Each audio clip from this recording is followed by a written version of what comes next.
Hi, this is Chris Howard, host of Plugged In with Chris Howard, and I'm taking the Lions over the Chiefs in the Super Bowl. BetOnline has free odds and lines available online or on your mobile device. Visit BetOnline today. Dislike the thought of your address, phone number, and your family's information being sold online? Imagine having your own private detective who scours the internet for data brokers selling your personal info. When they find it in the wrong hands, they help you take it back. McAfee Plus is just like that. A private detective helping you take control of your data and privacy. Get all-in-one protection with McAfee Plus and learn how to protect your everything at McAfee.com/podcast.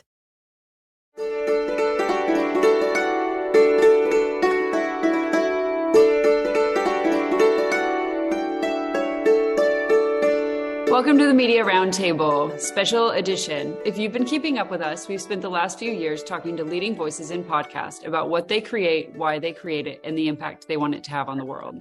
This is a special episode as one of our key industry conferences, Podcast Movement, took place last week. And Dan, Spencer, Stephen, and other members from our team attended the event. They're here today to speak about some of the insights and highlights from the conference, as well as to share a little bit about what they mean for the podcast industry moving ahead. I'm your host, Jennifer Lane, head of brand purpose at Oxford Road, and today I'm joined by Dan Granger, founder and CEO of Oxford Road, Stephen Abraham, president of Oxford Road, and Spencer Simonson, media buyer at Oxford Road. Dan, Stephen, Spencer, welcome to the Media Roundtable. Hi.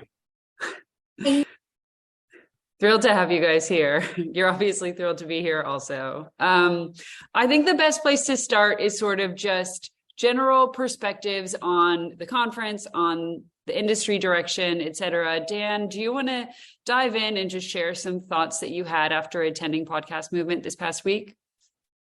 I do, and I have to ask for everybody's forgiveness up front that it's a bit of maybe a little bit of chest beating for the agency. I know that's not really what we're here to do. We're going to break down serious issues, but I will say, this is our 10th year in business, and maybe I'm just getting nostalgic, but it was really incredible to walk around and see not only our team represented there and the impact that we're able to make on the industry, but all of the people that have come out of Oxford Road. I had multiple people basically say that Oxford Road is like the Y Combinator of the podcast industry, or like the William Morris mailroom. There are so many stars in this industry that learned the industry from our firm in the last 10 years. It's incredible. And I was just really proud. Miranda, our head of media, was on a panel on Thursday, and 3 of the 5 people on the panel were from Oxford Road at one point. And the moderator of the panel is somebody that we're very close in partnership with. So just to kind of feel the connection throughout the ecosystem was, I think, a moment of pride for me, and I think for everybody at this company. And it's really incredible to see what happens when you have 10 years of relationships, and even looking at some of them and going, wow, I kind of wish we had, I wish I had played my part differently with one individual or another over the course of time. If you stay in it with people, it's amazing just the goodwill that can happen in an environment like this, in a universe where everybody kind of has this shared goal and purpose to advance this industry. It was really cool. And so it was like people from Amazon, people from Artside, Wondery, Hulu, Sirius, people on the brand side. It's really, really incredible to see what we've been able to achieve. And that was just, that was touching for me. And I think there's also, I think the industry's at a bit of an inflection point. And with a lot of the turbulence that you're seeing in the economy and how that's impacting some of the investments that have happened, you're seeing a lot of changing of the guard in terms of people that might have been cornerstones of the industry 10 years ago, 5 years ago, 3 years ago.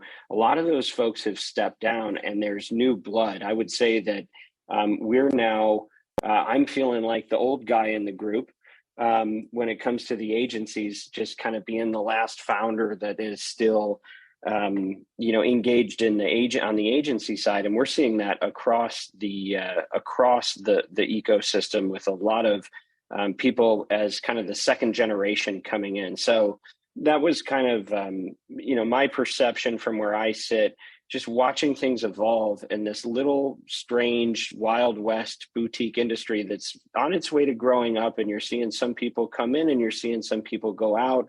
And it's a milestone, I think, for the industry as well as for our firm. So that was what struck me. Well, and I think I know you're very slow to give any compliments to Oxford Road, so I know that doesn't come lightly. But no, I think to your point, you never know where people are going to land, and you do a great job of training everyone. And it's nice to finally be back in person and have conferences live and see people face to face and figure out what's going on. And I think it's always great to look back and really take account of how the agency has grown and how the industry has grown. And I mean, to that end, I guess passing it to Stephen, like, what's next for the industry? Where is innovation coming from? Do we have an answer to that? Does anyone have an answer to that? Yeah, I mean, it's an interesting question. I mean, Dan took some of the words out of my mouth. I just for anybody who's listening and watching this, I'm new to the industry, been in podcast probably for 2 years, joined from much bigger agencies. And, at the time when Dan and I first started talking, when I came over, I was very much around sort of, well, look, it's in its infancy. It's going to be interesting what happens over the next few years to see where the platform changes. I think Dan coined it quite well at the beginning and the top of this. The industry is at an inflection point. But for me, as a first time podcast movement virgin, shall we say, going there for the very first time and being exposed to the industry in general, I was astonished. I was astonished at how mature it actually was, the degree of complexity, the degree of conversations that were being had across the board, and the degree of sophistication with which it was being addressed. Some of the panels could be quite easily put on any of the upfronts or the new fronts. It was that mature, which led me to my next point. And this is why I actually put this subject matter on when you and I are discussing the various different subjects, Jennifer, is I come from a background where I've always been working in very mature sort of media environments and always looking to see where the puck's going, where's the innovation going to be coming from. And I was fascinated to see that there's still a lot of it seems to be being talked about. Certainly, I kind of group innovation in two camps. One is augmentation of what's currently going on, and the other is in sort of, innovation that's actually going to be something fundamentally new. Now, podcast is genuinely maturing, which is a sign of positivity. We know that the dollars that have been swilling around for the last few years are possibly drying up a little bit, and some people have caught a cold with the number of networks they've bought. But it doesn't mean to say that podcast is not maturing. A lot of the technologies we witnessed at podcast movement were fascinating. I'm not even going to name some of them because they're in at the ground floor and we're going to be working with them. But I see a lot of innovation being moved in the area of how can we augment what is ultimately a two-dimensional medium, which is aural only. And some of the opportunities that are putting themselves out there that we could be associated with are fascinating. There are certainly ways where we can see the static means of an individual using their smart device, which is fundamentally in their pocket. And we all know about simulcasts on YouTube where you can watch at the same time. But there are innovations coming to the forefront, which are actually using sound cues within the audio itself to trigger visual stimulation and visual augmentation on the actual medium. There's a number of different ways that this can be used, whether that's with the content providers themselves. As you all know, on this podcast, I listen to a lot of sports, not just in podcast, but the amount of times I've heard hosts have to say, so I'm looking at a league table or I'm looking at some stats here, let me describe it to you. That can now be overcome with a sound cue actually triggering an image of a piece of content that is going to support and augment the conversation that's going on. Now, this can then be transferred very easily into a commerce discussion, whereby it can be a promotion code that's sent, or indeed, a discount voucher that can automatically then be downloaded to the user's phone. So that's one area of innovation that I see is real augmentation purely over sound. The other area, which I think is not to be underestimated and is going to be coming to the forefront with chatbots and AI and GPT, etc., which is interactivity. Obviously, there are all sorts of ways that podcasts can be streamed, we know, through smart devices. Being able to choose your own adventure in the podcast, especially with news and topical, or what I call perishable media, whereby you can't just necessarily store it and listen to it over time, but it's got to be listened to in that moment, of you being able to request to your device on feeding you the information that you want to know specifically. And that again is linked to AI and kind of artificial learning around the voice capabilities of all of these different mediums. But it certainly isn't dry, and I certainly saw a lot of those conversations bubble into the forefront. I'd open it to the floor actually to see anybody else has seen anything, because that consumed a lot of my time. Podcast movement. Yeah, I know, Spencer, you had some conversations surrounding AI. What would you like to share here? I mean, AI is coming up more and more in every industry. ChatGPT is being used widespread at our agency, and we're talking a lot about the ways that machine learning can change brand suitability, safety, programmatic targeting. One panel that I really loved was about AI and how it can affect minority communities.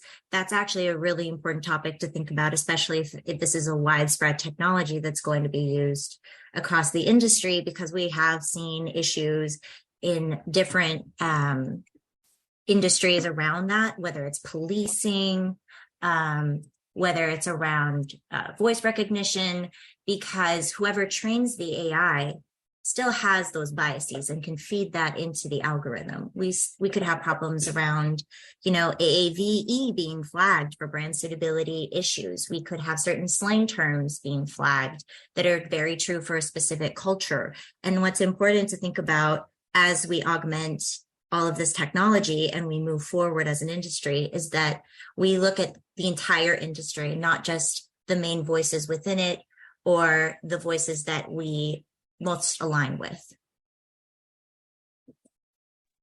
I know. So moving up the topic of brand safety a little bit, because those two go hand in hand, and there are a lot of organizations working really hard to try to understand sort of localized brand safety to host and community. Dan, what did you see in brand safety at Podcast Movement? Was this a topic that was pretty consistent this year as well as it has been other years, or was safety and suitability a lesser player? Yeah, it was still definitely a topic. Came up unsolicited outside of the specific session that I had on that topic. I was on another panel and it came up. I had several people talk unprompted about contrasting the different solutions and where that's all going. I will say it was interesting. One, I missed having you there, Jennifer. I know the last 2 years, we've both shared the stage introducing some of the new advancements that we've been championing in this space. I missed it also. But it was, thank you. But it was kind of, it was fun to be able to go now that, the foundation that you helped us build. And I'll just say, there's nobody more knowledgeable or engaged in this topic in the industry than Jennifer. But it was cool to be able to now say, instead of just talking about a specific application of the solution, to be able to talk broadly about the problem and broadly about the solution. And, one of the things that I'll just give you a quick summary of some of the things that I shared in my really address of the industry on this was that we're in a very complex world right now. It's being called a poly crisis, just so many crises going on all at once. And people need clarity. They need sanity. They need a better understanding of what's going on in the world around them and kind of a move away from all this tribalism. They're bad, we're good, we hate the bad guys, let's defeat them. And so much of that has infected podcasts. And, we'll have all these dictates come from advertisers like no politics, but the challenge is that everything is political now. Like you pick a topic, it is political. And so it can be really, really hard for brands to know what to do. And so we talk about these concepts of brand safety and brand suitability. And when you strip it away, safety to me is very much just about brands needing an insurance policy so they don't get surprises that somebody said something adjacent to their message. that is now causing a backlash on the business. Nobody likes those surprises. On the other hand, we have the concept of suitability, which is really about finding value alignment and moving toward that and seeking content that agrees with what you're trying to do. And my challenge to the industry is really that we have tools now that can evaluate how divisive you're being or what you're wading into and the level of responsibility that you're bringing to a conversation. And what we need to move away from on the advertising side is make it less about avoidance of topics, because topics are really important, even if they're tough, and more toward responsibility around those topics. And the industry is still in this middle place where we're still very topic sensitive. But I think where I see this going, and I think AI getting more sophisticated, we're going to be able to do more and more with sentiment and more to identify who is making ad hominem attacks and attacking people versus attacking problems and issues and arguments. And that's what we want to see. And so our call to action to the industry was really like, look, we're going into another terrible election cycle. It's going to be brutal. And if you want more money for your network, the best thing you can do is be a builder of bridges rather than somebody that burns them and exploits our differences. And that as an agency, we want to be a champion highlighting those opportunities for people that are doing good in the world. So that was a fun thing to discuss. We had a moment of controversy even in the session where somebody from a particular network that had a political bent said, they were a left-wing network that most people have heard of. And they said, what do we do? Because a study just came out and said 80% of the misinformation is coming from the right. So how do we not get blocked because of what they're doing wrong? And my response to that was basically that you're looking at the problem wrong. If you think that the other people that you disagree with, if they change, then everything will be okay. That's the fundamental issue we're trying to deal with. Until everybody looks in the mirror and says, what am I bringing to it? Is it 5%, 10%, 20% of the problem? How do I solve that? Then we can start making movement. But as long as we're stuck in this bind of saying, everything will be fine as long as they change, I don't have to change, we stay where we are. And everything is dicey, everything is toxic, and brands will continue to operate out of fear in those environments. So it was a big topic. It's an important topic, and the tech is here and continuing to get better. But at the end of the day, I think people know and can assess if they're making topics or if they're programming around things that are constructive dialogue or if they're exploiting. And so I just challenge everybody to do a self-assessment of that and get on the right track, because there's money that will come to you for doing the right thing in the long term, even if it's not the low-hanging fruit today in some cases. Well, and this speaks directly to something that our agency is laser focused on, and that's purpose and performance, and this perfect equilibrium and balance between the two of them. And I know others are focused on it as well. More recently, it's gained some momentum, but I guess what type of conversations were happening around that at the conference? And what type of budgets, I guess, how are people approaching budgets? What percentage is being dedicated to both, or is it even an either or conversation? Well, what I'll say is, just because we've been working on this since before anybody was talking about it, it's gone from a, hey, what is that? And a curiosity a couple of years ago to, we might want to deal with that. And we know a year ago, Joe Rogan was the biggest story before the invasion of Ukraine. And that got everybody really paying attention. A year later, my assessment is that everybody has accepted that this is a necessary, solutions to this problem are now necessary. And it's like attribution where, people might have tried to find ways to avoid it. I think people are accepting that this is here and they need to have an answer to it. And I see a lot of players scrambling, whether they're a platform, trying to figure out how do I integrate the tech that's available, or whether they are trying to create some sort of a tech or find a third party or do an assessment of their own content. I'm finding that everybody is expecting to have to contend with this and trying desperately to figure out how to do so quickly. I guess opening it up to the whole panel on this conversation, I know we, with some of our clients, have encouraged them to explore channels that we know are performing very well that may have been outside of what their perceived parameters were before. How are we having those conversations, and how are we using tech to really sort of deliver the data they need to be convinced? When we put certain things in front of the client, we always give them every bit of information that they would want initially. So if I'm pivoting a client who's very specific to brand safety, I generally want to come to them and explain the possible repercussions of a certain choice or the specific content via maybe barometer polls or other DR advertisers and their strategy, because generally the conversation begins with me saying, look, I know that you had previously said no to this option, but here is the data that I have. This advertiser who does care about brand suitability and safety and his direct result is on this show, this amount of frequency, this often, and they're seeing a lot of results. So while this, these issues might be, cause like issues on social media, long-term, you will see success.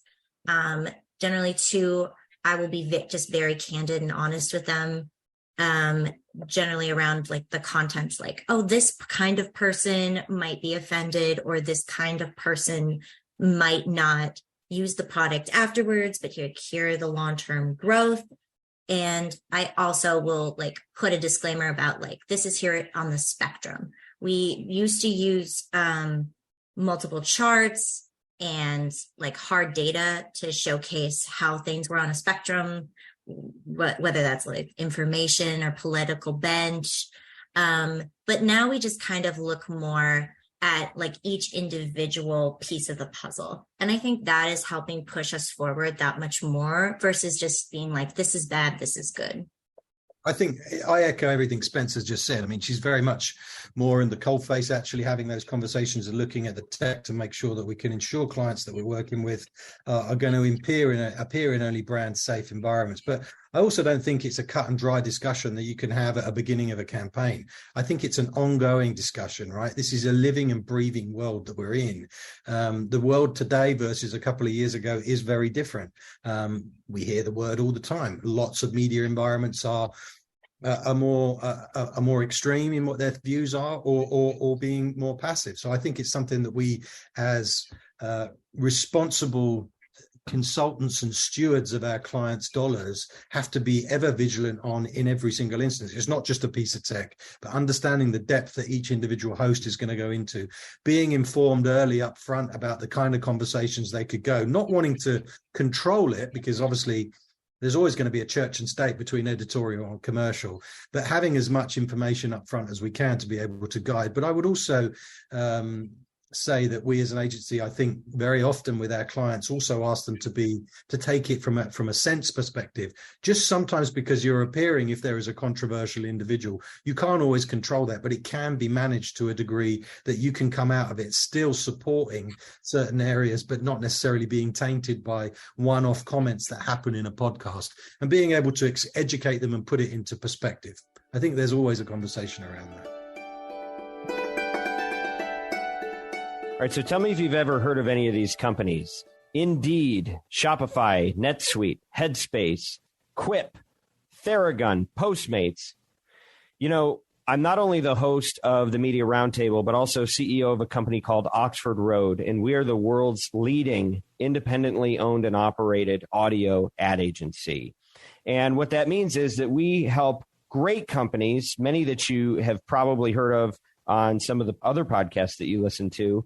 We help them test and scale campaigns in audio channels, with podcast being one of those leading channels. Some of the work that we do includes media planning and buying, as well as analytics, attribution, and insights. And we also have a very special way that we deal with creative and copy generation. We have our own proprietary process called Audiolytics that allows us to score ads for their persuasiveness. If you're looking to be involved in audio and you want a partner that can help work with you to make sure that you achieve unprecedented ROI and massive scale, you should get in touch with us at Oxford Road. And by the way, the only reason that we're able to do the work of the Media Roundtable is because we have a great team at Oxford Road that supports us and makes it possible. So, what we're doing is not just a podcast, but we're really trying to help brands live out their values and balance that with their business objectives, which is an increasingly hard thing to do in this world of misinformation and malice that's infecting so much of our media. But at Oxford Road, we don't want to just broker this stuff. We want to impact the industry for good. We want to raise the bar on what gets created. And Oxford Road is helping make that possible through the Media Roundtable. So if you're somebody that's interested in working with an ad agency or a partner on this type of work for your advertising campaigns, go to oxfordroad.com. It's easy to spell. And get in touch with us, or at least just sign up for our free newsletter, The Influencer. That's oxfordroad.com. This is Chris Howard, host of Plugged In with Chris Howard. The Kansas City Chiefs are heading to their fourth final in 5 years against a stacked San Francisco 49ers team. Not surprisingly, the Chiefs are currently a 1.5-point underdog. BetOnline is your number one source for up-to-the-minute odds, stats, trends, and lines. You can access the world's best wagering information from your desktop or your mobile device. Head to BetOnline today to stay updated on all the action. BetOnline, the game starts here.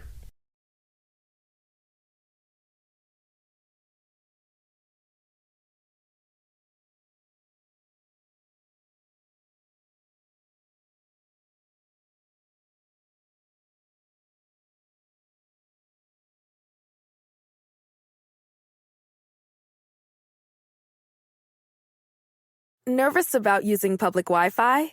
Imagine being able to turn yourself invisible to hackers on public networks. Having McAfee Plus is just like that.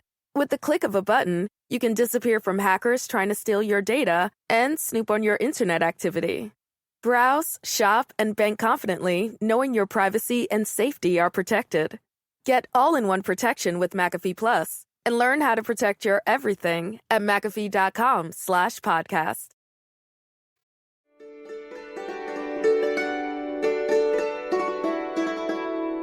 Yeah, absolutely. I mean, to your point of it being a living and breathing relationship and environment, that is critical every single time. And managing expectations. I mean, no one's perfect. No one is completely consistent all the time, but providing the data and having real-time response, which I think agencies such as Oxford Road are best in class and will help these things, will make this a more navigable path moving forward. Yeah, but to sort of, I know we might want to move on in a moment, but to Dan's point of where we're in I can't remember the actual term you used. Was it poly something or other, Dan? It was crisis. Poly crisis, where there's multiple crises. There always has been. It's just in a post-pandemic, or as we move out of a pandemic world. I mean, the very nature of the world we live in at the moment, and the way that people's sensibilities, and I haven't yet said the word woke. Oh no, I actually said it, but we're actually in that kind of world, means that we need to be very cautious. We need to be very careful. 3 or 4 years ago, these subjects were not spoken about in the same length they are now. Now it's the very first thing that people think about. So we as advisors need to be balanced and giving the right consultancy, because you can always have a knee-jerk in all of these situations. And I think it's about how you approach it in a balanced way, which is the whole point of the debate that Dan was having at Podcast Movement. Yeah. Stimulate a discussion. Well, and I was in the room when the media vendor posed that. I'm sure you were throwing roses and not tomatoes. Thoroughly enjoyed the response, I can say.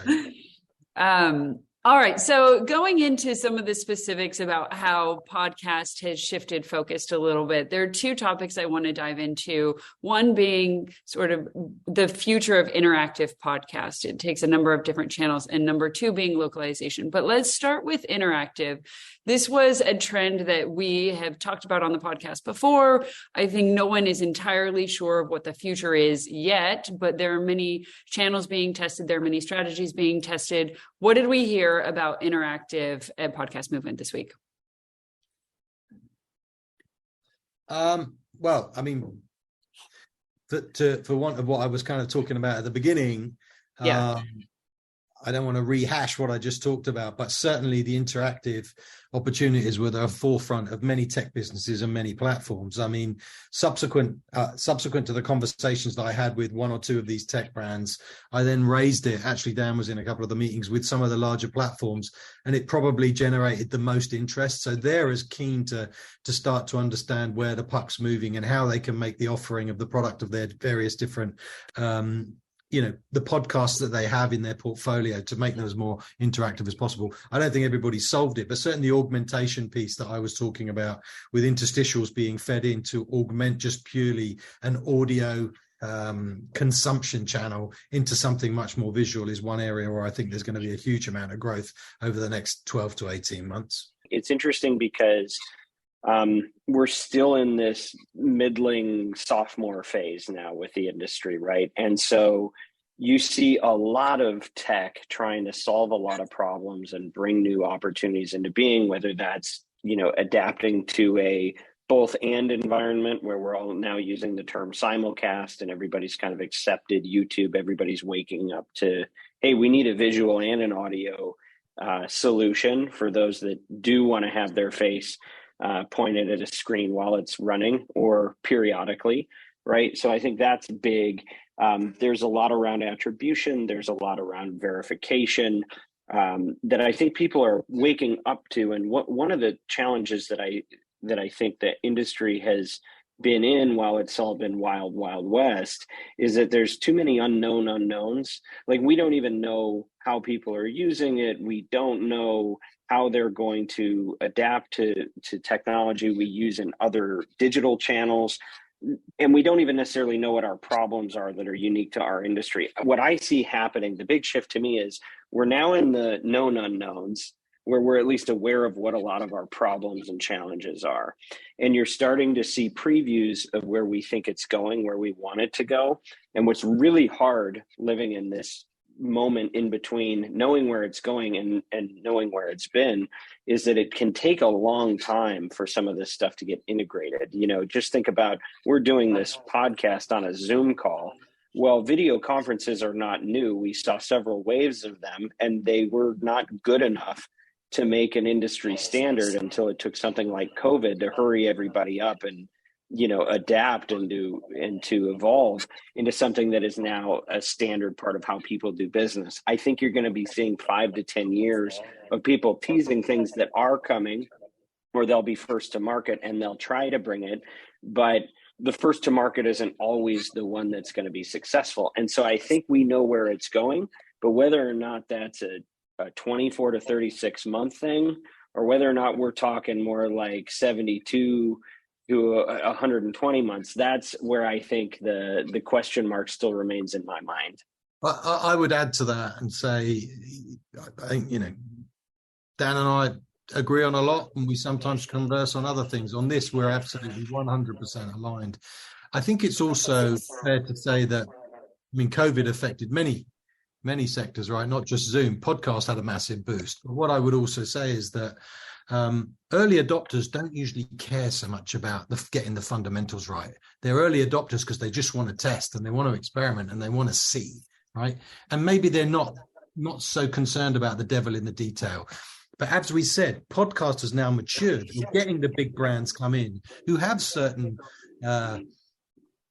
folks that stakeholders and shareholders in the street to content, and they have to be more fiscally managed and much more focused on the details. So what happens is you see this arc as it begins to mature, as innovation comes in, and as the question around attribution and measurement comes in, they then say, okay, let's put a pause. Budgets have now got a certain point, because on most campaigns now, for regardless of brand, podcast is becoming a stalwart. It's no longer an experiment. It's actually a fixture on brands schedules now. So what's happening is you're now seeing people go back and say, actually, I've got a few more questions because I wasn't an early adopter. I've just jumped into it, and now I'm seeing the areas that need to be fixed. So the innovation is going to actually have to come into a lot of the fundamentals. And I know we're not going to cover it on this specific roundtable, and definitely going to be covering it on a future one. But the question around attribution and measurement partners and accountability is a huge question that was on everybody's lips at Podcast Movement. 45 minutes won't do it justice, and you probably don't have the best folks to answer it on this, and you'll have them on another one. But that is definitely an area where we need to see development, we need to see innovation, and we as an agency are going to hold a gold standard. I will say there is one study from the last Cumulus study about different listenership, and that was simulcast, which was that most loyal podcast listeners, for the most part, only listen on video platforms or through simulcast, and that most people who were audio only before COVID have switched. And that is because a lot of people started working from home. They don't have commutes. And even with many trends in the consumer space, going towards back to the office, like lack of athleisure wear and more business attire, we still have video and simulcast as the top platform for most listeners, whether that's Spotify with video integration or YouTube. Interesting. We'll link that in our show notes, actually, for anyone who's keen to dive deeper into that. Surely a topic that we have spoke about a bit and will continue to speak about. Another topic per earlier is localization, especially when it comes to sports and news. Spencer, what did you hear at Podcast Movement that was speaking to this specifically? I think local podcasts in general, especially around sports and news, have been very common. I think that makes sense, especially if you're dovetailing off of radio and growing substantially from there. And mostly what I've seen in the past was run of networks or bundles of smaller shows put together because there wasn't the scale, and most advertisers wanted to be in the highest reach options. But as we try more and more to target very specific demographics, whether that's through programmatic, streaming, geo-targeting, we're trying to get more and more back to the local radio model where we're trying to reach those people who will tune in very quickly to the content. So not only are you getting that very quick awareness, but you're also getting the timeliness. So if you have a specific CTA or a specific product that's only true for a certain amount of time, that is probably your best strategy long term. And we're talking about it more and more with our larger clients and with our older demo clients. So it will keep coming up. The conversations that I generally have are around news, especially as we near the election cycle. And Stephen, I know you're in the trenches with some of our clients on this. What do you have to add here about how we're walking hand in hand with them to test this out? Well, look, I mean, testing, they always ask the question, can we do localized tests? And the answer is, as Spencer said, yes, you can. And I think it's around understanding which are the genres that best give you the opportunity where you're going to get tests and get the best results. I mean, we talk about news, but as I mentioned before earlier, I have this big I'm on this big trip around perishable media and how podcast can be used in different ways, right? We've all seen the famous success of downloading crime-related podcasts, serials of this world that made the platform famous. But what happens is people tend to download them and then listen to their own leisure, which is a beauty of podcast. It's a massive advantage. But that's going to be really limiting for certain clients that want to get in or have very timely sort of business cycles that you have to be involved in on a short space of time. And where sports can really help is, the news around sports. I mean, I'm a sports consumer. The news around sports has to be consumed in an immediate place, right? So you can really sort of localize with regards to fan bases. And the more we can look into that and test that in the US, the more unified we're going to have in terms of creating what I think are going to be more efficient plans. So you can buy a plan on a large podcast and get a large amount of reach. But if you then buy a suite of, say, 7, 8, 9, 10 individual small podcasts that speak very specifically to smaller but really engaged fan bases that are linked to a specific team, you may still get the same level of 1+ reach, but you're getting a much more individual engaged audience base, right? So the localization opportunities there within sports, topics, entertainment, and news are paramount in my mind. So that's going to lead into other discussions around how effective programmatic can be, because, that's obviously going to be very different. The fact of planning in podcasts still needs to be very hands-on and understanding those idiosyncrasies around each of the audience elements. And as we move through from buying just traditionally in terms of rate buying to audience buying, as the platform matures, this is going to become ever more prevalent in consumers and marketeers' minds to reach consumers. Yeah, especially when it comes to parameters around legality of certain products in different markets. I think this could be a very critical issue. Distribution as well. I mean, so, we're talking to clients that are predominantly distributed on talking about domestically, and we can get into international at another point, that have limited we're talking about a massive continent in the US, right? Some brands only have distribution in certain areas. They want to get into podcasts. They can see the value. So how can podcast help them that? And that's where we're going to get to a point. Can we start geo-targeting the ads still by a national, but only be able to reach certain users in certain areas to be able to service those clients that only have distribution there? So it's another area we need to explore.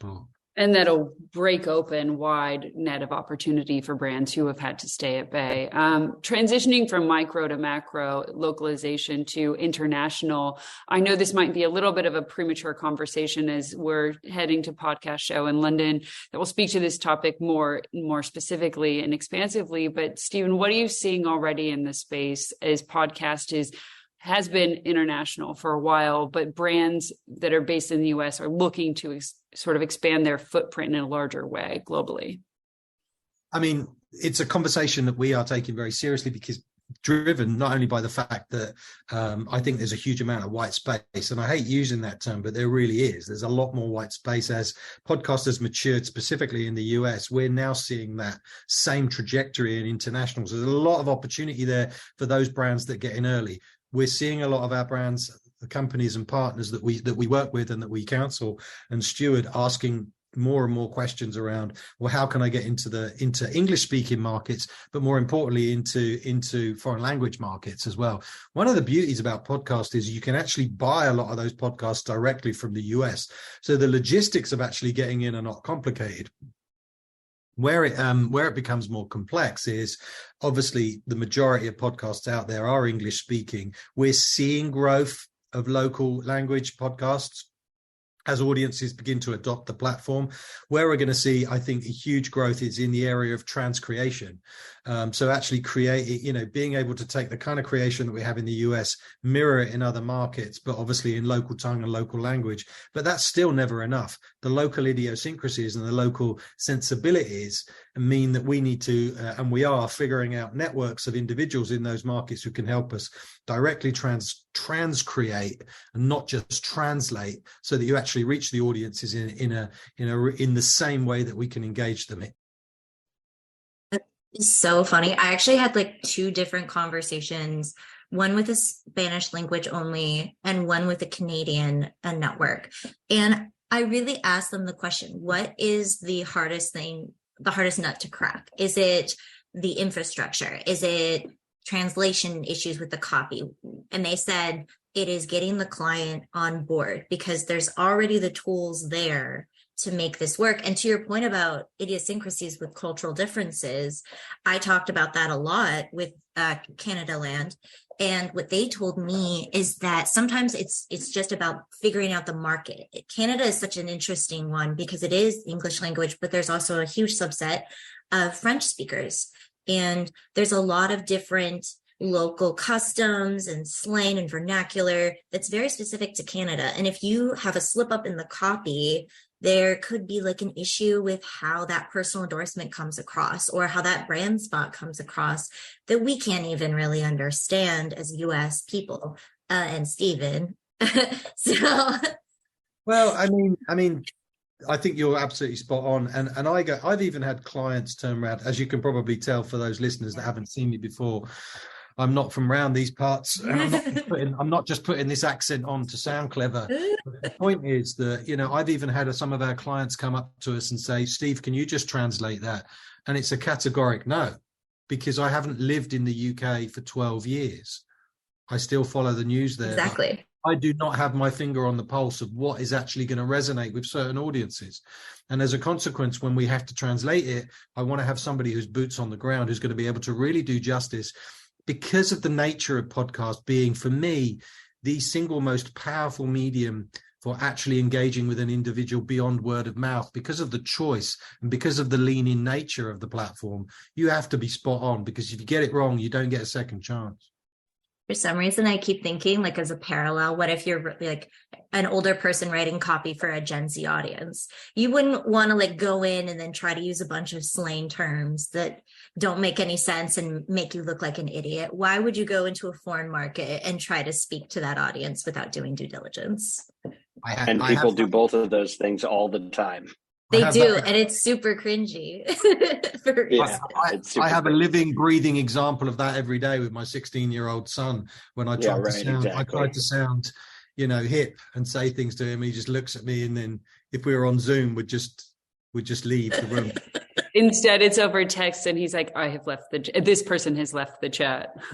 Well, but to the brand safety conversation earlier, you end up coming across as disingenuous and doing more harm than good, and you're never going to make real headway there. Instead, you're going to have a bunch of consumers who are boycotting what you're doing because you're not investing in them in the right way, and you're asking them to invest in you. So I think it's with everything, right? If you pretend, you're going to get found out. Yeah. Okay. All right. So as we wrap up, I guess let's zoom out to what's sort of the economic impact. I know we've had some huge inventory shifts, different buying trends, like deal making has changed. Like, Dan, could you dive in and speak to any of these points or other points that you really see happening as sort of the impact that podcast is having on the industry and in the world more globally? Well, so in terms of the economics of what's going on behind the scenes, it's interesting. So I left later in the afternoon on Thursday, and nobody that I spoke to had said a word about Silicon Valley Bank at that time. And we knew by Wednesday that it was potentially coming. It was not something people were talking about, but I think that what's interesting about that situation as it relates here is that there is a lot of venture money, and there was a lot of irrational money powering this industry. And you're seeing waves of layoffs after layoffs after layoffs in media, including channels in the podcast industry. And so it was sort of an elephant in the room. What I did see was further validation that you have hungry sellers that are ready to make deals that they weren't necessarily needing to fight as hard for in the past. I'm seeing a lot more interest in accommodating buyers and finding a way to make things work. Whereas in a seller's market, it's kind of like, hey, this is what we got. You want to get in? We're doing you a favor, and we try to wedge our way in through a little bit of charm and relationship and buying power, but they're only going to go so far because there's so much demand on what's there. Now you have so much product. I mean, it is like the world had so much time and so much interest, and everybody and their mother started a podcast. And now you have all this product there and not enough audience to rationalize what I think people projected the industry could sustain. Doesn't mean the industry did anything wrong. It just means that there's only so much there's only so much revenue that the business is prepared to support, no matter how many great shows you have. That was one thing. But then additionally, you don't have the same money flying around, because what just happened? Companies that were not focused on profitability are suddenly focused on profitability. And why are they withdrawing all of this money out of Silicon Valley Bank? Because they need to hold on to their cash. When they need to hold on to their cash, they're going to test less shows. They're going to test shows with lower CPMs. So the consequences, I think you're seeing a lot more rational pricing and ability to price. And I think from where we sit, this is a very positive thing. I also am seeing that brands continue to move into the space. But what we know as a specialist organization is that a lot of the brands that come in through the larger agency players, they're getting killed in terms of their value, because they don't necessarily recognize the difference between a show that has a rabid audience who's a total they're totally evangelical for the project, for the content and for the talent, and when that talent recommends a product to them, everybody buys it, and they only have 2 or 3 ads in an hour.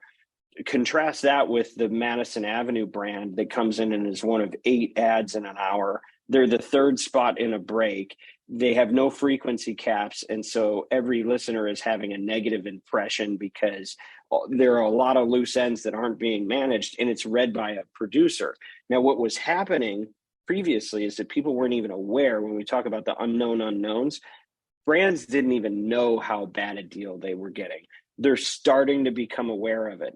But while that's happening, programmatic, everybody accepts that it's going to be a huge part of the business. It's not going to be the only part of the business, but that's going to be, if not most, it's going to be a lot.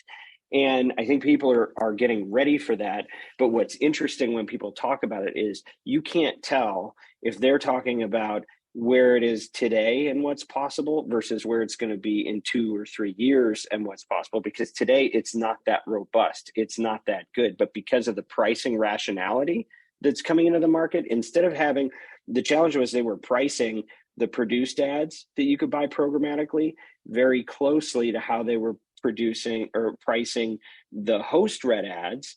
And we know that there can be a 5 to 10x difference in value. That was not being recognized in the pricing. We're getting closer to a spread that makes sense. So you could actually buy a lot of the programmatic that's becoming available, but that wasn't possible before. That's new. So I think you're seeing a lot of pressure on the sales side. You're seeing a lot of pressure on creators. And the sad truth is that a lot of them are going to find something else to do with their time soon.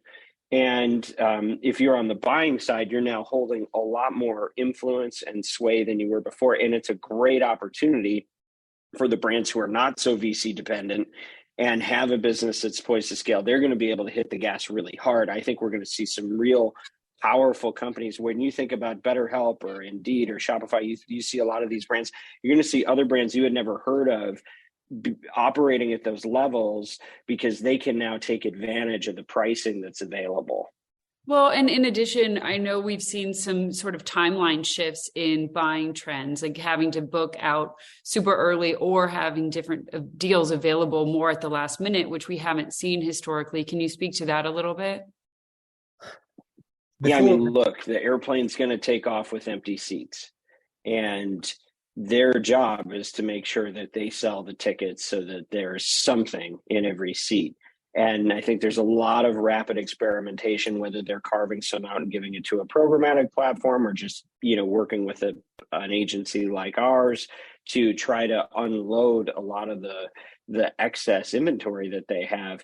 It's now, there's more inventory than ever. There's less demand than there's been in a while. And so it's an enormous, I can't understate the opportunity that exists for the people that are in a position to leverage it. I agree 100%. I would like to just add specifically on the area of programmatic, which I know again is going to be a subject that we will investigate and interrogate in more depth on a specific session such as this. But it's going to depend on the client size and dimension. Big brands that wish to step in and play within the podcast world because they're jumping on the bandwagon may more inclined to use a trade desk and use it programmatically because they just see it as an extension of their digital campaign, right? Not knowing that they're probably paying hidden pricing for data, for upcharges based on whichever platform they're using. In the instance of the kind of clients that often we use, they are maybe using a quota of their dollars on programmatic, but they still want the nuance of being able to plan, show by show to be able to get the right quality sort of placement and understanding with the hosts. And I think there's a lane for both, right? There's going to be a lane for both. There's still lots to see how it shakes out. But to Dan's point, in terms of the economic factors that are impacting such decisions, I couldn't agree more. Well, incredible insight. Thank you so much, one, for attending, and two, for bringing your perspectives here and sharing it with our audience. As always, this show is dedicated to our mission of mobilizing marketers to advance truth and civility in journalism. We want you to not just know what is in the news, but know how to use it for good. If you're a marketer looking to balance your business objectives with your brand values, reach out to our agency, Oxford Road, by visiting oxfordroad.com and subscribing to our weekly newsletter, The Influencer. Thank you to our guests and to Bianca, Kyle, Haley, the team at Podcast Movement for hosting their conference, and the team at Podcast One. As always, influence responsibly.